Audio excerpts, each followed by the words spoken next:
নমস্কার, আমি সত্যবার্তা থেকে বলছি। আজকে আমাদের কেন্দ্রীয় সরকারের সংস্থা এনআইএ এই তদন্ত যে হচ্ছে বেলডাঙ্গা নিয়ে, এটা কিন্তু সুপ্রিম কোর্টের বিচারপতি আজকে প্রশ্ন রেখেছেন যে যখন কি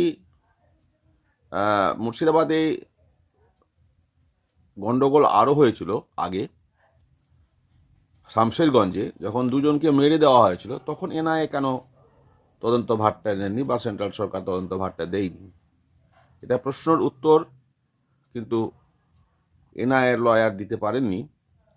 তাই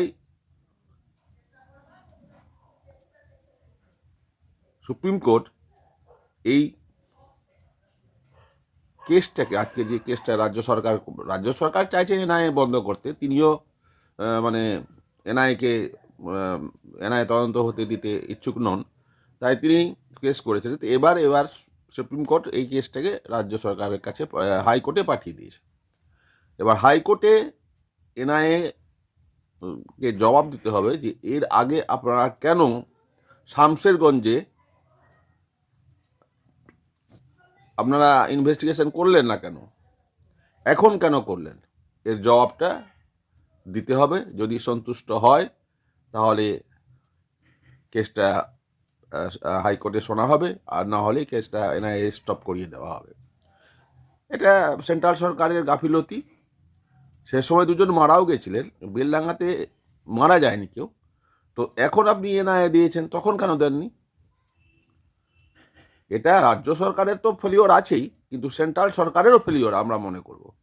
কারণ এনআইএ আপনি একবার দিবেন, একবার দেবেন না। এর চেয়ে ভয়ঙ্কর ব্যাপার ছিল সেই সময় শামশেরগঞ্জে, যে হিন্দুদের মেরে মেরে মাল্লা পালাচ্ছিল সব, তখনও আপনারা দিলেন না, ইনভেস্টিগেশন করলেন না। এখন করছেন কেন? তো এখন কি তখন থেকেও বেশি খারাপ পরিস্থিতি, কি বা ভোট আছে তাই? এটাই প্রশ্ন করেছে সুপ্রিম কোর্টের জাজ। তো ভোট আছে এটা তারা বলেননি। তো যাই হোক, আপনারা কি মনে করছেন, এটা ঠিক করেছে? কেন্দ্র সরকার এটা কি ঠিক ডিসিশন নিয়েছে? ডিসিশনটা নেওয়া আমার মনে হয় ভুল আছে, কারণ এর আগেই নেওয়া উচিত ছিল যখন শামশেরগঞ্জে হয়েছিল। নমস্কার, আপনারা সকলে ভালো থাকবেন। আমার চ্যানেলটা সাবস্ক্রাইব করবেন, লাইক করবেন, শেয়ার করবেন। আর আমি যা বলি সত্যই বলি, কারণ আমার এর নামই হচ্ছে সত্যবার্তা। আমি মিথ্যা দিই না। নমস্কার।